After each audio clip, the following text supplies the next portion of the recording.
Assalamualaikum warahmatullahi wabarakatuh. Perkenalkan, nama saya Kurniawan.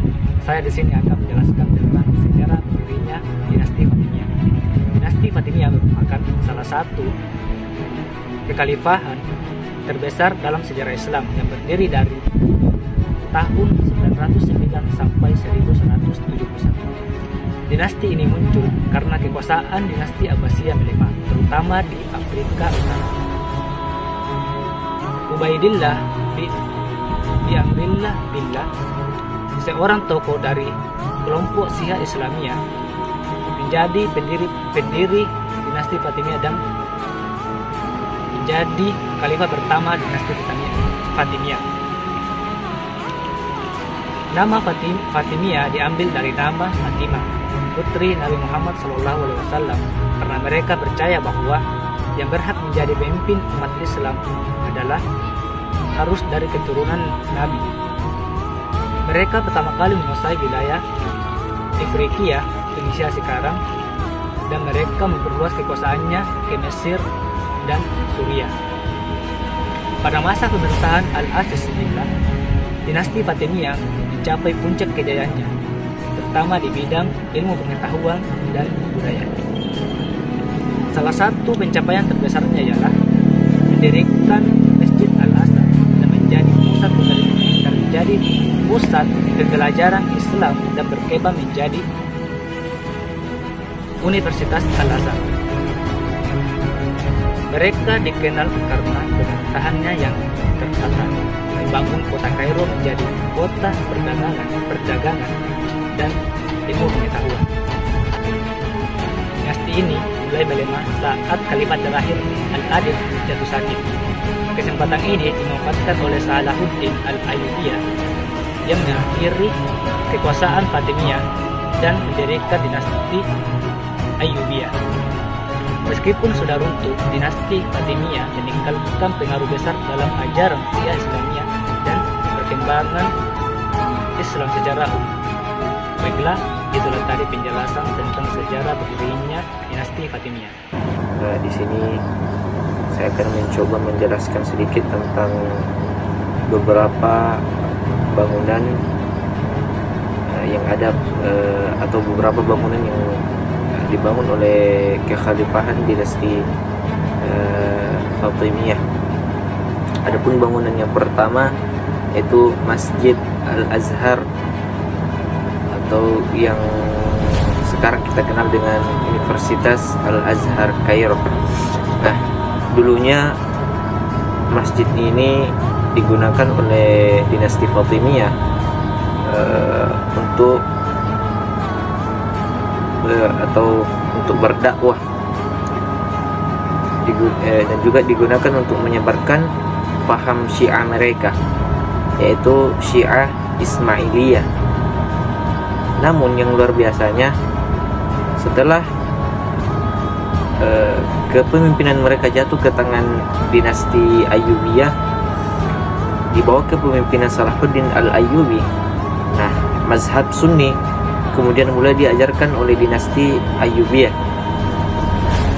dan masjid ini tetap berkembang sebagai pusat ilmu yang terbuka untuk semua mazhab.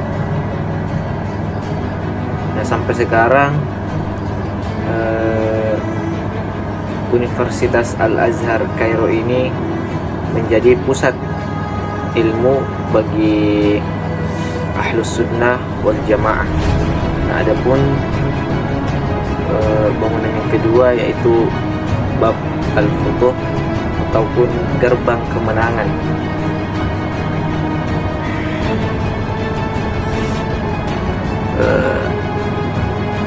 Bab Al-Futuh ini atau gerbang kemenangan ini dulu merupakan tempat strategis bagi dinasti Fatimiyah ataupun pertahanan kota Kairo di masa dinasti Fatimiyah. Gerbang ini dijaga oleh pasukan elit karena gerbang ini digunakan oleh para raja-raja mereka dan jenderal masuk dan keluar dari gerbang ini untuk berangkat ke medan perang ataupun menyambut kemenangan mereka. Makanya dikatakan sebagai gerbang kemenangan. Kemudian ada bangunan yang ketiga yaitu Masjid Al-Ahmar yang berarti merah. Bukan berarti dikatakan merah karena bangunannya yang berwarna merah, melainkan karena Masjid Al-Ahmar ini diyakini dulunya di wilayah itu ataupun di tanah itu dulunya menjadi tempat pertempuran yang sangat dahsyat ataupun pertempuran berdarah pada masa perebutan kekuasaan antar kelompok di Kairo. Baik, kita masuk pada materi para khalifah dinasti Fatimiyah di Mesir. Di antaranya yang pertama, Ubaidillah Al-Mahdi Billah. Nah, di mana masa pemerintahannya berlangsung dari tahun 909 hingga 934 Masehi. Beliau membangun kekuatan politik dan menyebarkan ajaran Ismailiyah di Afrika Utara. Beliau juga menguatkan sistem pemerintahan dan dakwah melalui jaringan dakwah luas. Yang kedua, Al-Mu'izz li Dinillah, di mana masa kepemimpinannya berlangsung dari tahun 953 hingga 975 Masehi. Di bawah kepemimpinannya, dinasti Fatimiyah berhasil menaklukkan Mesir pada tahun 969 Masehi. Ia memindahkan sistem pemerintahan ke kota Kairo dan mendirikan Universitas Al-Azhar yang sampai sekarang masih menjadi pusat pendidikan Islam yang berpengaruh. Yang ketiga, Al-Hakim bin Amrillah yang memerintah mulai dari tahun 996 hingga 1021 Masehi. Ia dikenal sebagai sosok yang kontroversial karena kebijakan-kebijakan ekstrimnya. Namun, ia juga mendirikan Darul Al-Hikmah sebagai pusat ilmu pengetahuan dan perpustakaan besar yang menunjukkan prihatin besar pada pendidikan dan budaya. Nah, khalifah yang terakhir pada dinasti Fatimiyah ini yaitu Al-Adid li Dinillah, di mana masa pemerintahannya itu mulai dari tahun 1160 hingga 1171 Masehi. Nah, masa kekuasaannya ini ditandai dengan melemahnya otoritas politik dan meningkatnya pengaruh dinasti Ayyubiyah yang dipimpin oleh Salahuddin Al-Ayyubi. Kemajuan dinasti Fatimiyah. Kemajuan dinasti Fatimiyah tidak hanya ditandai dengan perluasan wilayahnya, tetapi juga dapat dilihat dalam pencapaiannya seperti di bidang keagamaan dan politik, di mana mereka mengacu pada pemikiran filsafat dan juga rasionalisme dalam bidang keagamaan. Mereka juga mengangkat khalifah sendiri yang dianggap sebagai Imam Mahdi, yang kemudian menjadi pemimpin tertinggi baik itu dalam spiritual maupun temporal.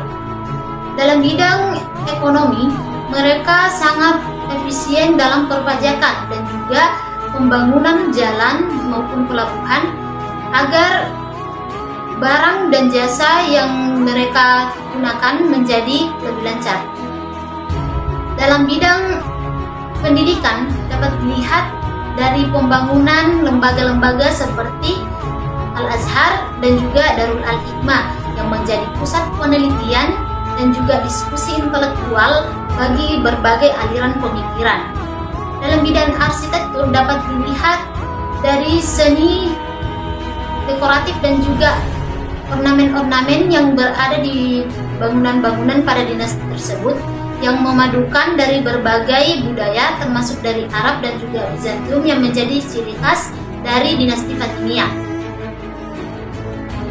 Adapun dalam bidang toleransi dapat kita lihat bahwa strategi toleransi yang ada pada dinasti ini memungkinkan untuk terciptanya masyarakat yang plural dan dinamis, di mana dalam hal ini membantu menghindarkan dari konflik horizontal yang dapat melemahkan sistem pemerintahan pada dinasti Fatimiyah.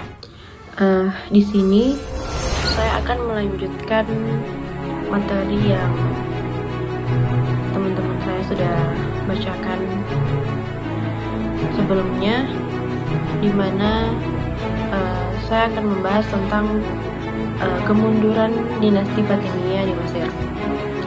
di mana kemunduran ini terjadi diakibatkan oleh beberapa faktor.